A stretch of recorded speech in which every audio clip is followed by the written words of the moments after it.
Velkommen til Kattens Lyttekammer bonusepisode med Victor. Yes, og som I kunne høre, så er det her en bonusepisode. Og det er simpelthen fordi, vi i går mandag den 2. oktober ikke kunne optage afsnittet, da podcasten blev ramt af sygdom. Det kan I måske også lidt høre på min stemme, at vi prøver, ikke? Så ser vi, hvordan det går. Men jeg synes ikke, at I skulle snydes for ugens unødige historiefakt. Lige præcis. Det synes jeg netop ikke, I skulle snydes for. Så derfor kommer det her i den her lille bonusepisode. Og det er bare det, der kommer, og der kommer ikke andet. Ugens unødige historiefakt handler om en lille by, der hedder Rabbit Hash, som ligger i Kentucky. Rabbit Hash har netop aldrig nogensinde haft en borgmester, som var et menneske. De har derimod tradition for, at det er hunde, der bliver valgt til at blive borgmester i den her lille by. Det skal siges, at byen er så lille, at den kun har cirka 500 indbyggere. Men selvom byen kun har 500 indbyggere, så er det altså hunde, der ligesom kan blive... Det er oftest hunde, der bliver valgt til at være borgmester i den her by. Ved sidste valg tilbage i 2020, der blev det den 6 måneder gamle franske bulldog Wilbur, som vandt valget for til at blive borgmester i den her lille by. Og som jeg nævnte, så er der cirka 500 indbyggere. Og i den her by, der er det ikke sådan, at hver person har en stemme, men man kan derimod købe stemmer.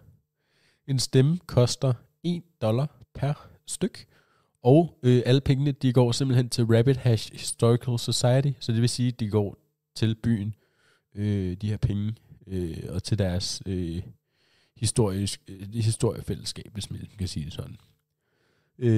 Året, hvor Wilbur blev valgt tilbage i 2020, der indsamlede historiecenteret cirka, eller næsten $23,000 ved det her valg.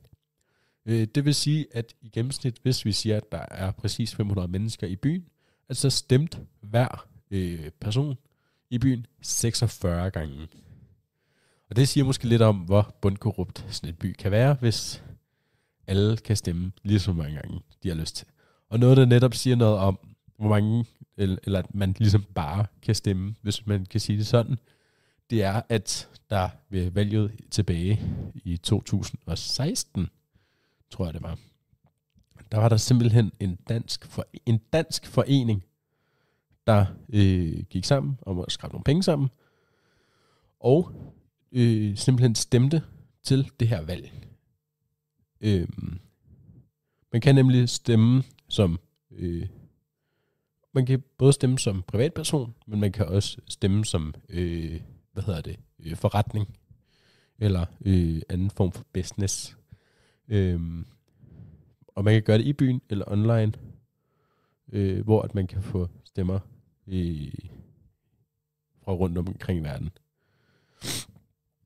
Der er blandt andet et quote her, hvor der står: "We get votes from everywhere. When Lucy was running in 2008, we had a whole contingent in Denmark that had flags. And Kaiser explaining that the group crafted their own Lucy Lou paraphernalia." Altså en dansk gruppe, der tilbage i 2008 simpelthen gik sammen og stemte på Lucy, som det år tilbage i 2008 vandt valget. Og som om det ikke var nok, så er det simpelthen også en hund, der annoncerer vinderen af det her valg. Det er nemlig hunden Lady Stone, som er byens ambassadør, der simpelthen er ansvarlig for at annoncere vinderen og resultatet af valget. Og det gør hunden på Facebook. Det giver mig sådan lidt, hvis nogen har set den Disney-serie, der hedder Dog with a Block, det giver mig lidt vibes til det. Hvis ikke I har set den serie, så vil jeg sige, at den er lidt ligesom alle andre Disney-serier. Men den handler om en hund, der først og fremmest kan tale, udover det, så har en blog på nettet. Det giver mig lidt vibes til det, fordi at hunden burde ikke kunne skrive på nettet, men det kan de jo så tydeligvis godt. Men udover det, så er der egentlig ikke så meget andet at sige, end jeg er glad for, at I gad at lytte med til det her lille bonusafsnit.